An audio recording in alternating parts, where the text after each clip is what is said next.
Where them Catholics at? Yeah.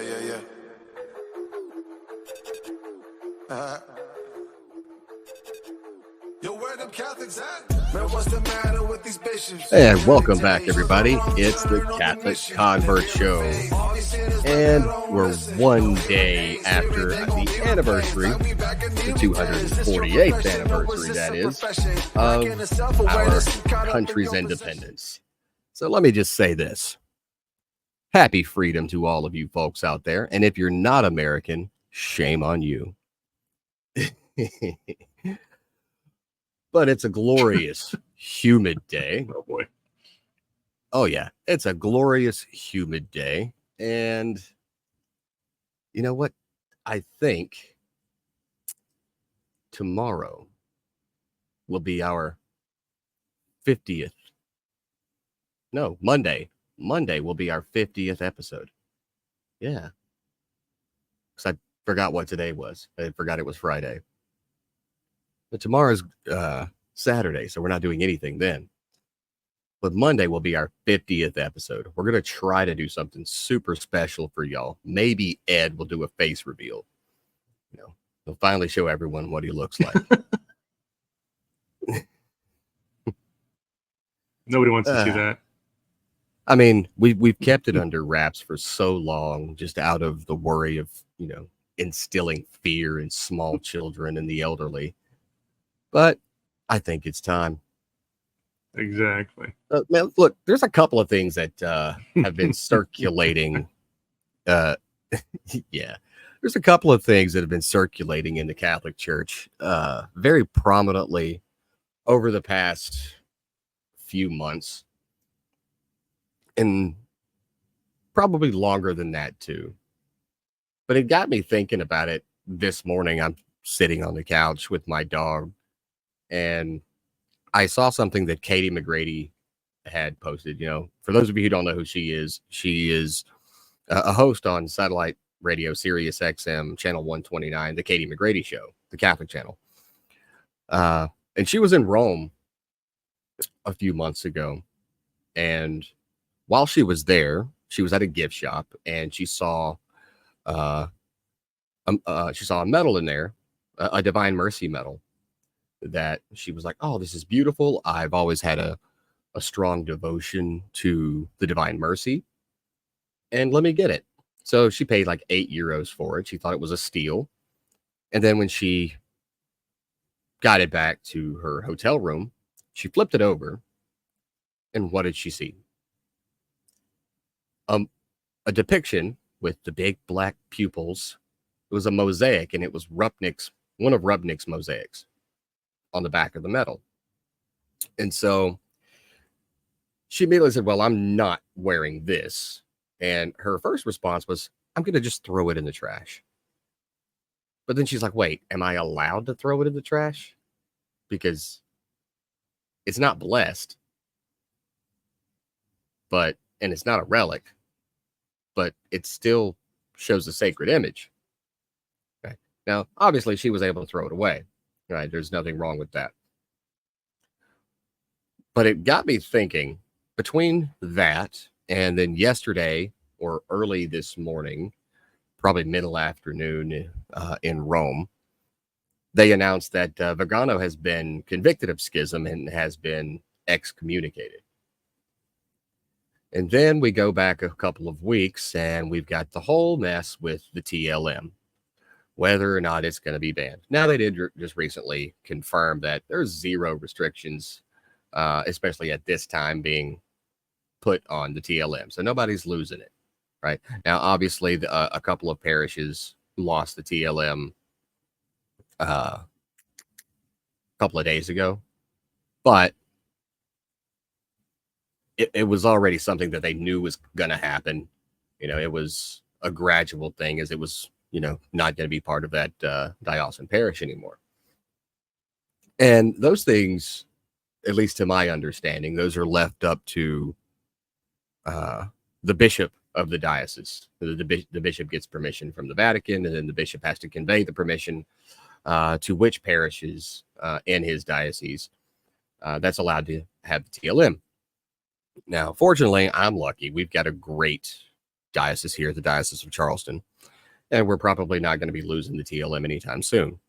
But all of that said, in a span of 5 minutes and 15 seconds, I've listed 3 issues that have been taking up a lot of mental headspace in Catholics for a long time. And it got me thinking about this. The church, the one holy apostolic Catholic Church, is not a small institution. It is absolutely massive. I don't think there is a single institution on earth that is larger or older that has been in continuous existence. All of that said, when we see things pop up in Catholic media, whether it's the Catholic News Agency, EWTN, the Catholic Channel, whatever, we see like a tunnel vision kind of thing of a particular issue, but we don't get the full picture of everything that's going on in its grand scope. Obviously, there is a very bureaucratic, hierarchical process for dealing with all these issues. Everyone wants something resolved quickly. Well, this is an issue. We need to fix it. For example, the Rupnik mosaics. The official Vatican website was using Rupnik's art on its website after Rupnik had been credibly accused. And there's still a very weird disciplinary process that's going on that, in my personal opinion, is taking way too long. And it makes me think that there are some people, whether they're lay or ordained, in the Vatican hierarchy that have some really big decisions to make all the time. Because one of the issues that came up with, well, what about we strip down all of Rubnik's mosaics? One of the remarks was it would just be too expensive to do. It's not expensive to throw a bag of hammers at a couple of things, right? I get it. And they've got very big decisions. You know, you've seen some people talking about where, well, the victims wouldn't want his mosaics removed, while ignoring the voices of all of the victims, well, majority of the victims that have come forward that said they want them gone. And like I said, we could go into the whole Rupnik situation for the entirety of 3, 4, 5 episodes and not even cover the entire depth of it. The same thing with the restrictions on the TLM. The same thing with the excommunication of Vigano. I'm new to being a Catholic, man. I mean, relatively. I'm new to being a Catholic. One of the first pieces of advice that someone gave me when I was coming into the church was do your best to ignore all of the politics within the church. Because if you're going to mass, you're going to adoration, you're following the liturgy, you're doing your best to remain in a state of grace, you're receiving the sacraments. That's what truly matters.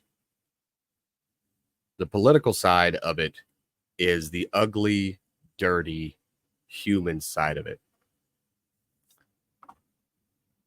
So I'll ask you, because You've been Catholic longer than me, and you've been witness to probably hundreds of thousands of random issues that have popped up within the church over the years that have hit them. So, what does somebody do when you're looking at issues? If you're either new to being a Catholic, if you're a cradle Catholic, when you see all of these things going on in kind of like that hazy, dirty background of the goings of everything, how do you push that stuff out of your focus and only focus on the sacramental life without without falling into this apathetic Catholic kind of thing where you're just being naive? How do you find that balance? Yeah. Well, and it is a balance because, and you do have to remind yourself constantly, as you kind of alluded to, is that all these issues you bring up, they have to do with the failings of men, not the failings of the church, because obviously the church will not fail. And I get it. It can be discouraging. I do know people who have left the church because they were angry with a particular bishop, a particular priest, a particular church. And, once their decision is made, their decision is made. I've actually spoken to some folks about it and tried to get that point across, that they left, they left the possibly the best road to their salvation because they were angry with a human being, not because they were angry with God or with Christ. And that's a really bad decision to make. And, I think we have a major issue within the church when you have so many what are usually termed as lukewarm Catholics. These are the folks that they were baptized. They've had most, if not all, of their sacraments that they should have up to that point. But, you see them at Christmas and Easter and the occasional fundraiser or something like that. But they, will proudly call themselves Catholic. And so they don't really follow what goes on in a church on a day-to-day. But when there's a headline in a local newspaper about any of these controversies that come up, and you mentioned a few of them earlier, that's their view of the Catholic Church, because they don't engage, they don't get involved in their church, and so they don't know. They get their church information from their local newspaper, which is going to be skewed. It's a ridiculous way to get it, and so they get angry, and then it's backed up by friends of theirs that are not Catholic that say, "Oh, I see there was another big problem in the church. I don't know why you stay there. Look, there was another church. There's another priest accused of molesting somebody. There was the Pope is saying things that are anti-Christian and anti-Catholic and go against the teachings of Christ." And, they go on. And then as the lukewarm Catholic who, your source of information is the local liberal newspaper and then your non-Catholic Christian friends, and you say, wow, you're right. I don't know why I've put up with this for so long. And I'm gonna leave the church. When do you guys meet on Sunday? I'll be there. I'll bring the coffee. It'd be great. So you do have an obligation to be an informed Catholic, and that's why you have to do things like, I know you're very involved there, Jeff, with your church and some of the guys and everything, and obviously I've got my men's group and things like that. And you have to be informed. You have to know what's truly going on. And then the second part of that is you have to understand that you cannot leave the church due to the failings of men. And now, if the magisterium comes out and they make some blatantly, obviously wrong statement regarding dogma, that's a whole different story. But we're we're seldom, if ever, talking about that. You know, it's always the Pope said this, my local bishop said that, my priest wouldn't give me communion because, you know, it's all stuff like that. It's people getting upset and angry with individuals within the church as opposed to the actual church. If you've got a problem with church dogma, that's a whole different story. You know, if you can pull out something in the catechism that you desperately do not agree with, well, then let's have that conversation. But don't leave the church because you stumbled into a bad dude within the church. There's 1.4 billion Catholics. You're gonna run into quite a few bad Catholics in your life. You're gonna run into quite a few Catholics who do not really live the faith. But that's the fault of the person, not of the faith. And so I don't know, because I've even had discussions with guys who are kind of in my ballpark of how they treat their faith and are very involved in everything. And they get discouraged when some of this stuff comes up. And I have to kind of talk them off of the cathedral ledge there. But, you know, but then eventually they think about it and they pray about it. And that's another big issue. You know, don't make any big moves. Don't make any massive decisions. Don't make any, don't judge the church too harshly without praying about it first, because there's likely something you're missing in your analysis of the situation. So yeah, it's not easy being Catholic. I mean, we're attacked on a daily basis. You know that. I know that. I had a back and forth with somebody again last night. Try to be very charitable about it. It's nonstop, but you don't jump ship because the waters get a little rough. You know, that's what, you know, that's when Christ comes to your rescue, and that's when the Holy Spirit comes to your rescue. If you want, you can. There's plenty of faiths and religions in this world you can join where it's smooth sailing all the time, but then you're not going to like the port that you come into eventually. You know what I'm saying? So, I was thinking about converting to Pastafarian. See, have you heard of those guys, the Pastafarians? I think they eat a lot of spaghetti, right? Well, they believe in a big flying spaghetti monster in the sky. Yeah. It's kind of like that one-eyed, one-horned flying purple people eater. I don't think they really believe it. I think it's just they don't really believe it. It was a joke, because there's an actual process where you can found a religion, right? Mm-hmm. There's an actual process to have whatever you invent legally recognized as a legal religion, right? Yeah. But now going, jokes aside, one of the things I like about being as involved in my parish as I am is I can go and, like tomorrow, I got to go do the next section of pews that we had reupholstered. I got to go do that tomorrow morning at 8 a.m. There's such a diversity of men there at various stages of their Catholic faith. Some are converts, some are new converts, some are cradle Catholics, some are reverts, some are lapsed reverts, and they all have their, obviously their different opinions on different things within the church. So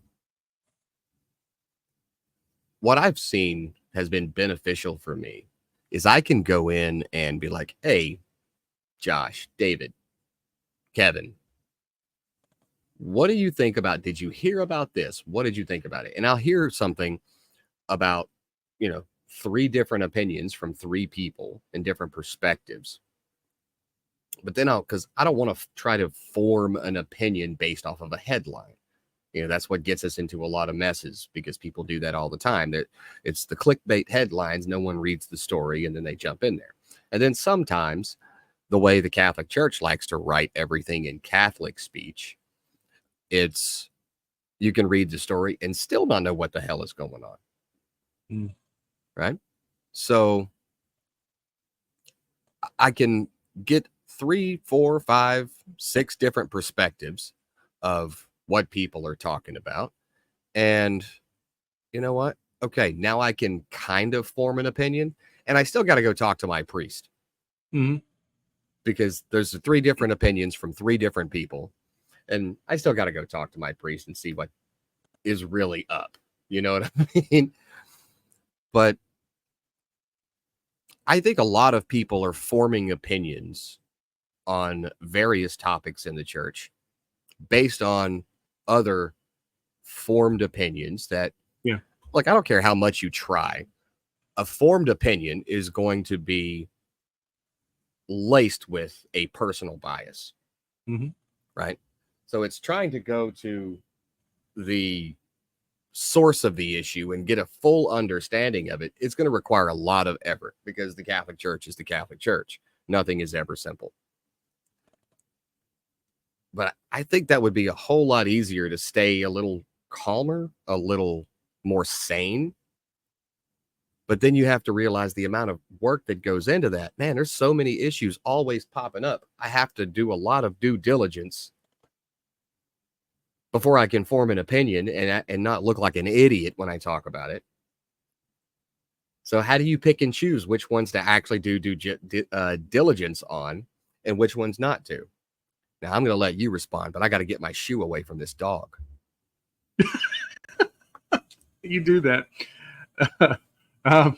You know, it's interesting. And I like the way you talk about when you're there at the church and you're in your little men's group there, and there's a variety of guys there, you know, different ages, different,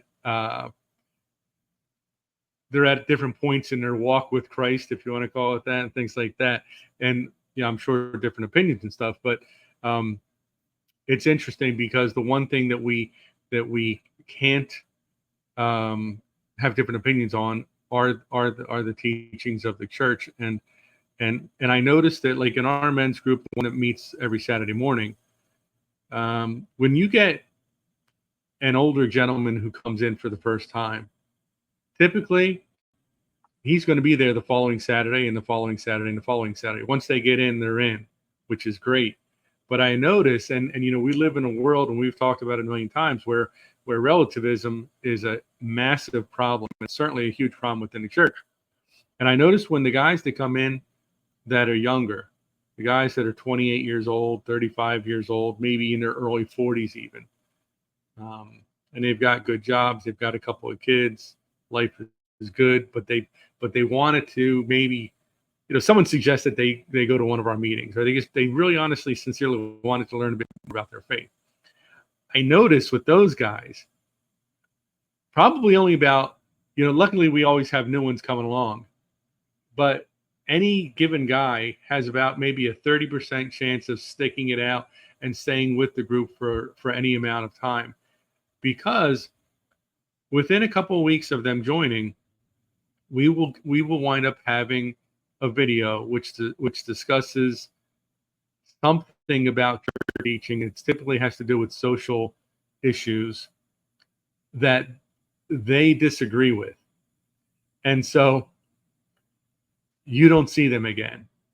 And that drives me crazy because, you know, they don't like that. They want that. They want to be with like-minded men, theoretically. They want to learn more about their faith. But once they hear something about, it's usually something to do with the church's teachings on abortion, or about who, when, why, and how, under what circumstances you can get married. You know, what the purpose of sex within a marriage. You know, talking about not having sex outside of marriage. You know, once you get into these, what I would call social issues, then these guys are like, oh man, this is too much for me. I don't, you know, I'm a good guy. I'm not doing anything wrong. That I'm dating a girl for 3 weeks and we start having sex and stuff like that. And, you know, or, you know, I was in college and I got a girl in trouble. I hate that phrase, but, you know, and she had an abortion. I mean, this is, you know, otherwise it would have ruined her life. It would have ruined my life. but you know what I'm saying? And then these guys will walk away. And I'm thinking, okay, if you, you know, did you really walk in here thinking that you were going to learn more about your faith. You're going to dive more deeply into your faith, and you're going to find out that it's actually really easy to be a good Christian. It's really easy to be a good Catholic. I mean, I think that's what they were hoping for. They were hoping for someone to just kind of, justify the way they're living their particular life. And when that doesn't happen, they get bummed out. So this is the issue I see with that. Hopefully you don't run into that as often with the guys that you hang out with there. But, again, that goes back to what I was saying earlier. I mean, the church teachings are the church teachings. And they're not going to change because it's 2024. They're not going to change because your particular life situation makes it difficult to live as a Catholic. You know what I mean? It doesn't work that way. I've told you the story before about a woman. I was actually giving a class, teaching a class in relativism, and one of a woman who was probably mid to late 60s at the time, and she seemed to be really getting it. She was enjoying the class. And then when I'm asking everybody at the end on the final class, what did you learn from this? Just give me one takeaway point, whatever. And she said, well, it turns out that I'm a relativist. And I said, well, that wasn't really the point of this class, to find out that you're a relativist. And I said, you just described me to a T. Thanks. I'm out of here. Yeah. So she's like, and I said, well, could you, I mean, if you don't mind, I mean, if it's something personal or whatever, you don't have to, but would you mind sharing with me how you came up with this? What is it about you that makes you a relativist? And she said, well, we did a section on abortion, and she was saying, like, I was always pro-life. I'd go to the march every year in Washington. I would preach that to my kids and everything. And then I think it was her, I don't know if it was her youngest daughter or whatever, a few years back, had gotten pregnant out of wedlock. Was in a really tough financial situation. Just, it wasn't the greatest time to be having a baby. And when her daughter came to her and say, Mom, this is just, I don't have enough money. I'm not done with my college education. This, and this. I need to abort this baby. And Mom said, you know what? I get it. I agree with you. The worst thing that what you could do right now is to have this child. And so it changed her daughter's situation, changed her view of abortion. And she said, so I guess I'm a relativist because I believe that truths change based on your situation, your personal situation. She said, it's nice to follow the teachings of the church, when life's going good, but when it's not, sometimes you have to adjust. And man, I mean, I'll tell you, I mean, my heart was broken that night that's her conclusion that she came to. But sounds like you're a bad teacher. I'm just kidding. Well, apparently 8 weeks in, and she says, hey, I'm a relativist. So, I mean, it's not, and it reminds me of another time we were doing a Life in the Spirit seminar, and I was one of the speakers there. And there was a guy in my little talking group afterwards, and he's sitting back there all kind of cool and collected. And he said, I don't know what all this is about. He said, being a Catholic's easy. And I said, no offense, but if it is, I need you to give me the secret. Yeah, it's like, if you really believe that, I don't think you're doing it right, But for Catholicism is not easy. Living your life the way Christ expects you to live it is not easy.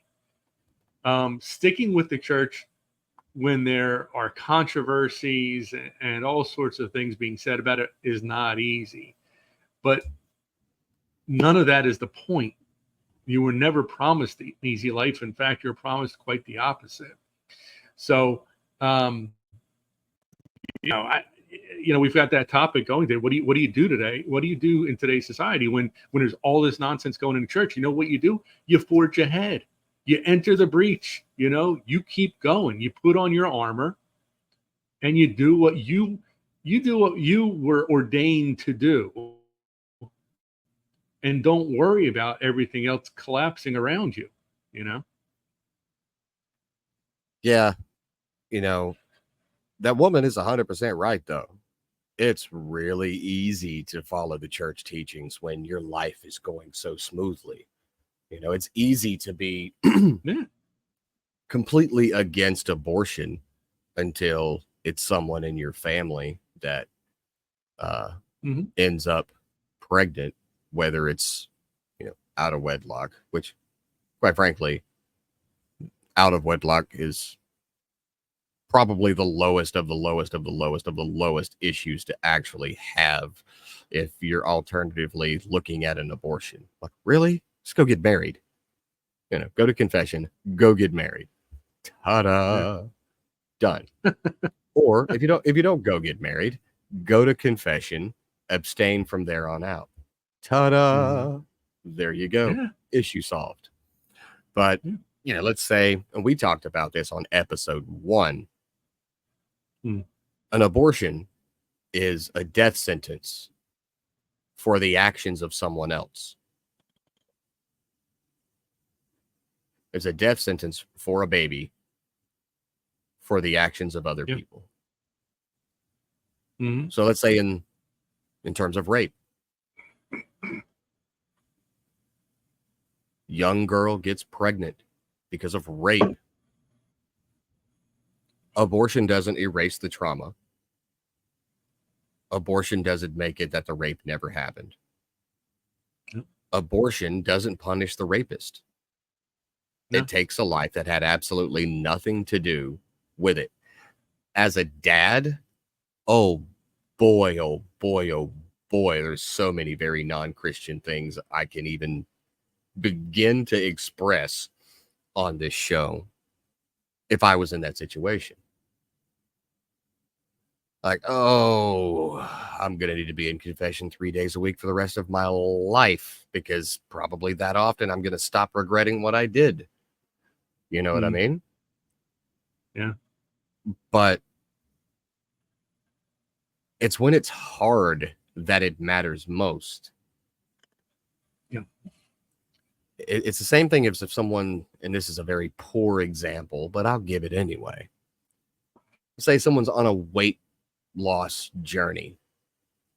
It's easy to, stick to your diet when it's super easy. You've got all your meals prepped. But what about when you're on vacation and you go out with your family and everybody's chowing down on all these amazing looking foods? I'm talking, cheese dipped bacon fries. And you're like, I'm over here having to eat a kale and depression salad.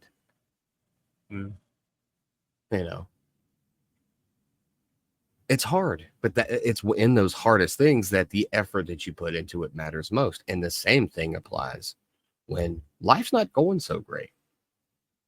And life is not going great. Let me just completely adjust my morals to make life easier. Doesn't work that way. Yeah. When life's not that great, that's the cross that you're supposed to be carrying. That's what you're supposed to embrace. You embrace that cross you're supposed to be carrying, and you carry on. But it's so hard, and it makes me feel so bad. Well, yeah, it's supposed to. That's how it is. But the difficulty of the situation doesn't change morality. Morality is not subjective. It's objective. It's not. There's no ambiguity when it comes to morals that are absolute. It is what it is. Will it be easy? No. Are you going to suffer because you have to adhere to those morals? Yes. But the suffering is just a part of life. We were never promised that we wouldn't suffer. But when we try to alleviate our suffering by defying church teachings because we're not happy with the Pope, or a bishop, or a priest, well, then we're just more concerned about ourselves in this life than we are our eternal life that comes next. When we compromise our morals and our principles to alleviate our suffering because we're enduring something really hard right now. It's a situation that's going to change the entire geographic makeup of my family. It's going to be unrecognizable after this, but it won't be if I compromise my morals and I do something that I would normally never do if I weren't placed in such an extreme situation. It's very hard, but that's the point of it. It's supposed to be hard. Oh, yeah. Enduring that makes you stronger. Yeah. And I know it sounds like gaslighting, but guess what? I gaslight myself all the time because you have to. You have to gaslight yourself. This struggle is making me stronger. These impulses and urges are there to test me. And every single time I pass the test, I get better. Whether that's true or not, that's completely subjective, right? It's like a drug addict resisting a hit one time. Did it actually make him better? No, his DTs are going to get way worse soon. Okay. But it helps you get through that one on to the next one. And that's sometimes how you have to do it. It's like the old AA thing, you know, one step at a time, one day at a time. You know, and that's how you have to live. At least here on this, you know, in this life. Yeah. But we expect all these things to be so much easier. And like you said, well, I was pro-life until my daughter ended up pregnant. Okay. So, but it wasn't a great time for her financially. Okay. That still doesn't explain why you said you're gonna murder or affirm the murder of my grandchild so that finances are easier. All because you didn't want to struggle a little bit or see your daughter struggle a little bit. Listen, I hate to say this, but everything in life, all of our actions, and this may sound mean, but actions have consequences. Yeah. Like, young man, if you're listening to this, if you go and get a girl pregnant out of wedlock, you're obligated as that child's father to be the father, support and take care of that child. Yeah. But I'm only 16. Well, I guess you'll need to work harder. I'm not ready. You know what? I wasn't ready when I planned my first child. I wasn't ready for a daughter after having 7 boys. And I was really thankful my 9th one was another boy. But you suck it up, you man up, and you get better. And you know what? You have to suck it up and woman up sometimes. You make decisions, there's consequences. But those consequences shouldn't be shirked by abandoning your morality. Yeah. And that's the hardest part because we're only human. And listen, I'm saying this as if, you know, you're expected to be 100% all the time. No. Yes, you will screw up, but it's still not justified just because you screwed up. Right? It's like I see someone do something that is immoral and it was something they would normally never do. And it was based on the circumstances that they were in. I can say I understand why they would have done it. Mm-hmm. Yeah. Gary Ploush is a very good example. His son kidnapped and abused by his karate instructor. He waited for him at the airport. U.S. Marshals walked him by. He turned around with a .38. Kablamo. He deleted the child abuser, the molester. He deleted him. Well, guess what? I completely understand why he would have done that. At the end of the day, objectively, it's immoral. He committed murder. Objectively. That's an inconvenient truth. Now, while I say all of these things, don't get me wrong. I would probably be in Gary Plouse's shoes myself. And I understand that because I am not a saint. I'm not holy. And I am honest enough to say I'd probably have done the exact same thing. And I would probably really struggle with regretting it. Yeah. And it's like, you know what, Gary, I'm kind of proud of you for going that step for your son, like any father should. But there's still that line of objectively, it's immoral to commit murder, to kill someone. Not saying the instructor didn't deserve it. He deserved that and worse. He deserved it to be slow. But objectively. And that's what I'm saying. I understand. I've been there. I commit sins all the time because I'm only human. I see something and I'm like, I'd like to smack the teeth out of that guy with a pickup truck. Oh, that was very uncharitable. But it's a human reaction. Yeah. But you can't stop by saying, well, it's just a human reaction.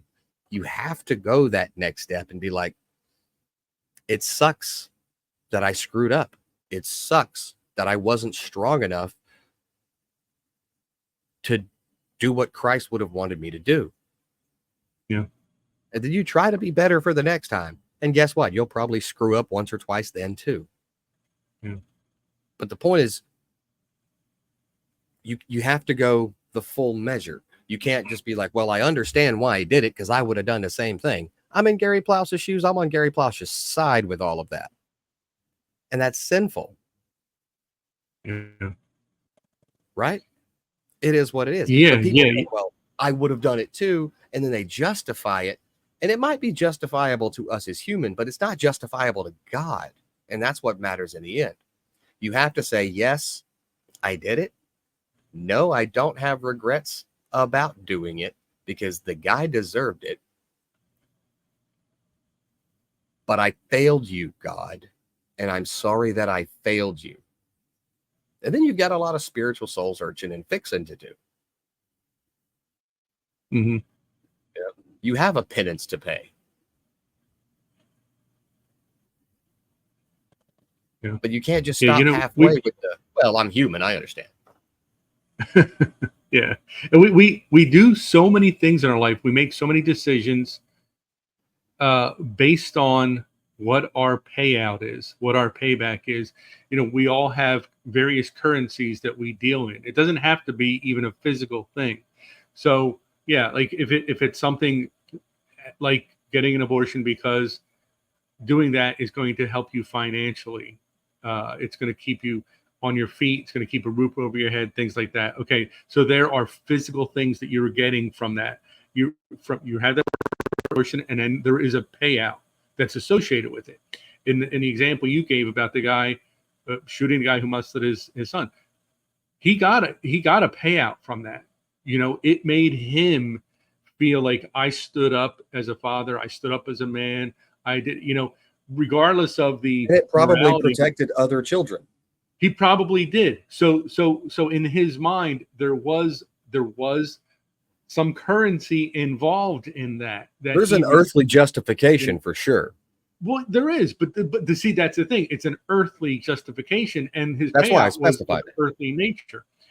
This is the issue that we're faced with, because, you know, what do we Matthew 6:21, you know, where your treasure is, so is your heart. Don't quote scripture. Catholics don't do that. I do it all the time. You'll get used to it. But you know, where your treasure is, so too is your heart. So where do you want to receive your payment? Whether it's of a physical nature, a spiritual nature, emotional nature, a psychological nature. If you are more involved and more invested and more interested in getting that payout now, you're going to get it now. But then you may not get it later. So are you building your treasure here on earth? Are you building your treasure in heaven? And it's difficult to build your treasure in heaven because there's so much work involved and you don't see the payout. And sometimes you can't accept the fact that the payout is 10, 20, 30, 50 years down the road. And so it's frustrating. And I get that. but we're still called to behave in that manner. You know, it's tough. Oh, it is. And listen, I'm not saying that, this is a black and white thing. Nothing is black and white in the Catholic Church. There's a nuance, there's an exception, there's a loophole, but all of the loopholes and nuances and exceptions can only remain in place if they do not contradict the rule itself, right? Mm-hmm. So, like we talked about, there's thou shalt not kill. It's thou shalt not murder, because, way after Moses, God sent David to go and destroy his enemies. Okay? And God helped him destroy his enemies. Yeah. Listen, he didn't tie them up and spank them. He killed them, right? David was an incredible warrior. Mm-hmm. So much so that it could have only been by the assistance of God.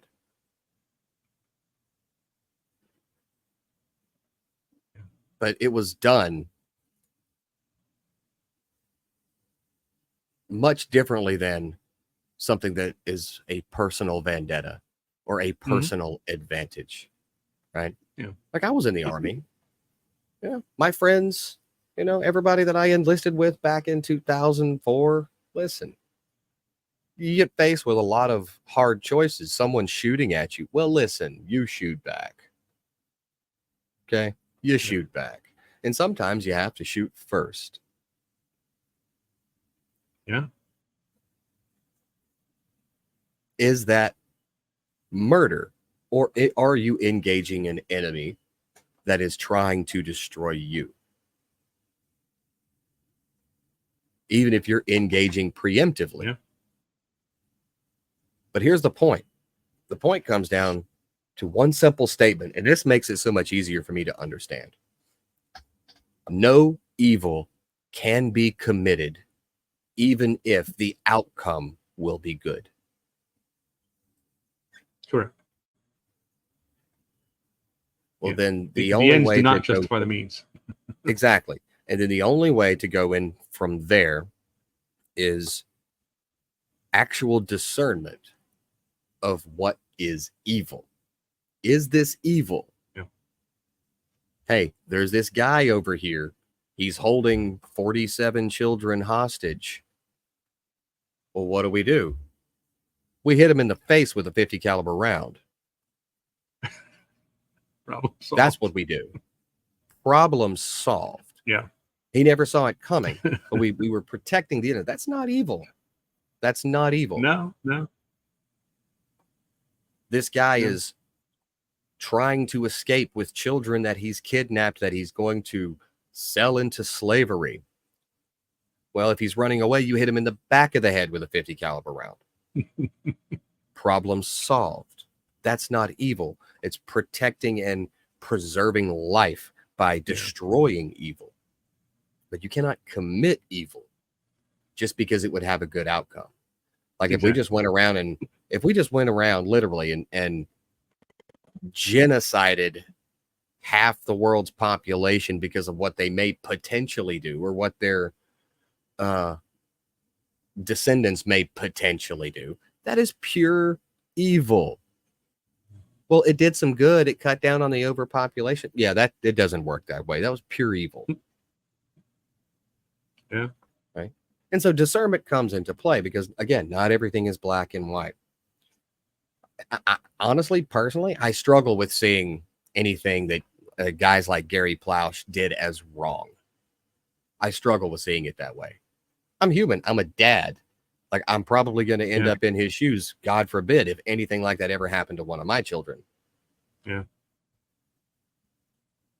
You know, I've got a bail money fund set aside because I have a daughter. Okay. Just saying. Just saying. I'm with you. I'm with you. I mean, I've been putting into it since the day she was born. So that way I'm like 16 years of savings. You know, I should be able to bail myself out of just about anything. It's a crazy world out there. And I know that, I mean, my kids are now 29 and 26. And I'm not saying that something evil not happen to them, because there's no age limit for that. But you would hope as they get older, they become a little less susceptible. But man, I'll tell you, once they got big enough that they were a little bit more out of your sight, they're spending most of their day at school and in after school programs and things like that, and sports teams and things, and over friends' houses. Man, as a dad, you're just, that's always in the back of your head. Are they okay? Is somebody going to do something evil if they're not okay? Well, exactly. That's the thing. And sometimes, I'm not saying it happened all the time, but I'm sure once or twice that scenario went through my head of, if it's something happened, if someone was hurting one of my babies, what do I do? And I'm right there with you. I mean, my initial instinct would be, you take them out, and you worry about the consequences later. But obviously we have to, and thank God I've never was in that situation, but you do have to then, you have to consider the consequences. You have to consider the reality and the morality, and you have to make good choices. But it is difficult. No, again, how many times we've said it today? It is not easy doing the right thing. It is not easy. Sometimes it's impossible. Yeah. It's tough, man. It's tough. But these are the proving fields that we're in now, right? I mean, this is why we're here on this earth, to show that you're not going to always get it right, but you're trying. You're putting the effort in. But there's one thing that just came into my mind. Yeah. If your circumstances are so great that you end up taking the easy way, you compromise on your morals. Yeah. You violated God's commands. You sinned mortally. You sinned gravely. That's a reality that you just have to accept. But there is another reality that you have to accept. You can be forgiven. Christ erases all sins. You can be forgiven for that. What's important is where your heart is. You can't be like, well, I'll go do it because it'll be easier to do it this way, and then I'll just go and confess and receive absolution. It really has to be one of those not premeditated moments. It can't be like, I'm premeditating this, even though I know it's wrong, because in my end game, I'm going to go to confession and da-da-da. Can't be that. It has to be something that you didn't plan out to happen. No, it has to be something that you didn't plan out to happen. That was a purely human, sinful nature reaction to something. And then afterwards you go, damn it. Yeah. Deep down, I know that what I did was wrong. And oh my God, I am sorry, for I have offended thee. Mm-hmm. It can't be, well, because I'm going to be forgiven, it's all right if I just go on a pedo hunting spree. Yeah. As awesome as that sounds from an earthly man's perspective, it doesn't work that way. Yeah. No, it doesn't. And that's another one of the misunderstandings that people have a lot of times about the Catholic faith. I think because we have the do whatever you want, confession, that we have this idea that you do whatever you want, because on Saturday before Mass, I'm going to confession. Yeah, I can live any way I want. And obviously, that's total bunk. And for a number of reasons, not the least of which is that God knows our hearts. He knows our minds. He knows our intentions. And so you can't fool God. You can't walk into the confessional and say, oh, I did these 27 nasty things this week, but it all just kind of happened. It's just, I don't know what came over me. And I'm going to commit sins 1 through 5 on Monday, sins 6 through 10 on Tuesday. Then I'll go to confession on Wednesday, just because I don't want to go too long without going to confession in case I die in a car crash. Then on Thursday, I'm going to do 11 through 15. Friday, I'll do 16 through 20. Saturday, I'll go to confession. Sunday, I'll receive the sacraments, and then start back over on Monday. Yeah, it don't Start work all that over way. again. No. But that's the impression a lot of people have about the sacrament of reconciliation. Yeah. A very incorrect, but, yeah. Yeah, obviously, very incorrect. But no. Yeah.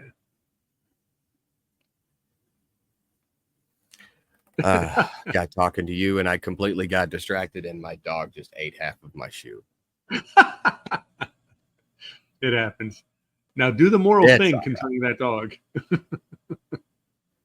Don't take him out back. Don't do the old Yeller treatment on him, okay? Nah, she's all right. All right, good. She's a butthole, but she's all right. Okay. She's like, I'm just sick and tired of listening to you talk to the screen because she can't hear what's going on. Exactly. But yeah, I like discussions like these on the show because I'm able to hear your perspective on things. And like I said, you've been Catholic way longer than me. You've had to deal with a lot of situations that I have yet to have to deal with. And, vice versa. I've dealt with things that you've never dealt with, coming to the church as a convert for one of them. Absolutely. And I think it paints a better picture of what the reality is of actual authentic Catholic living is. It's not all lauds and, it's not all lauds and complain every day. It's not what it would be great if it was, but if you want that, you got to move to a monastery and shut out the exterior world. It's not always like that. No, it's not. But yeah, neither one of us are walking around with a halo on. I know that. No. It'd be awesome if we were, but we're not. It would be great. No. But all right, I got a request for you, Ed. For me? Monday. All yes. Right. Monday is episode 50. Yeah. So I want you to go spelunking in your basement this weekend. And I want you to find one of the coolest pieces to bring on to the show. Wow. I had no pressure. No pressure whatsoever. Pressure. Not the coolest. We'll say the coolest for like episode 1000 or something. Okay, well, right. I will. You know what? I'm going to spend my Friday afternoon. We've got. Yeah, I'm going to spend my 50, Friday afternoon. 100, 500, 1000. All right, cool. I can do that. And then we'll just stop caring. Then it'll be I think many people everyone come up. Hey, I brought this piece of string. Did you know string was invented by Alexander String? That was so stupid. All right. We'll wrap this one up. But yeah, episode 50, Monday. Ed's going to bring one of the coolest pieces that he has of church history. But I got to go see a man about a horse, which she's technically a horse over here. So we'll let you all go for this wonderful Friday afternoon. Hope you all had a safe and pleasant 4th of July. But I just know that you didn't party hard enough if you didn't have to go to the ER and you're not one digit fewer on those hands. But that's it. Thanks for watching. Thanks for listening. Thanks for subscribing. We will see you Monday. Yep. God bless everybody.